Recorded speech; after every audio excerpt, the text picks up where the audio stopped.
සුබ දවසක් ඔයාලා හැමෝටම. මෙන්න මේ වගේ හාල් පැකට් එකක නූල ලියා ගන්න දන්නේ නැති අය මේ වීඩියෝ එක බලන්න. මම කොහොමද මේ නූල හරිම පහසුවෙන් ලියා ගන්න කියලා.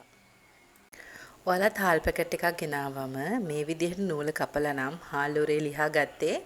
අද මම ඔයාලට කියලා දෙනවා හරි විදිහට හාල් පැකට් එකේ නූල ලියා ගන්න විදිහ. ඔයාලා හොඳට බලන්න හාල් පැකට් එකේ චේන් නූලකුයි තනි නූලකුයි තමයි දෙපැත්තේ තියෙන්නේ.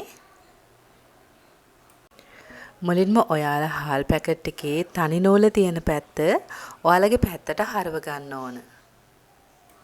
ඊට පස්සේ තනි නූල තියෙන පැත්තෙන් කොන් දෙකේම නූල් කෑලි ඉතිරි වෙලා තියෙනවා ඔයාලට බලා ගන්න පුළුවන්. දැන් අපි නූල ලිහන්නේ තනි නූල තියෙන පැත්තේ දකුණු කෙළවරේ ඉඳන්. ඒ නිසා මම දැන් දකුණු පැත්තේ නූල කොනෙන් කපලා තනි නූල හොයා ගන්නවා. දැන් ඔයාලා මෙතන තනි නූල හොයා ගන්න ඕන.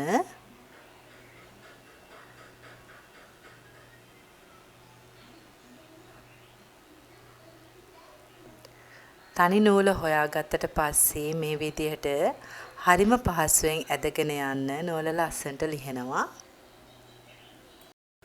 බලන්න හරිම පහසුවෙන් අපිට මේ හාල් ඔරේ නූල ලියා ගන්න පුළුවන් මේ විදිහට. ඔන්න මෙච්චර දවසක් හාල් ඔරේ නූල ලියා ගන්න බැරව හිටපු හැමෝටම මේ වීඩියෝ එක වැදගත් වේවි. ඉතින් මගේ වීඩියෝ එක හොඳ නම් මගේ channel එක subscribe කරලා වීඩියෝ එක share කරන්න අනිත් අයටත් බලන්න. ඉතින් ආයෙ වීඩියෝ එකකින් හමුවමු. ඔයාලට සුබ දවසක්.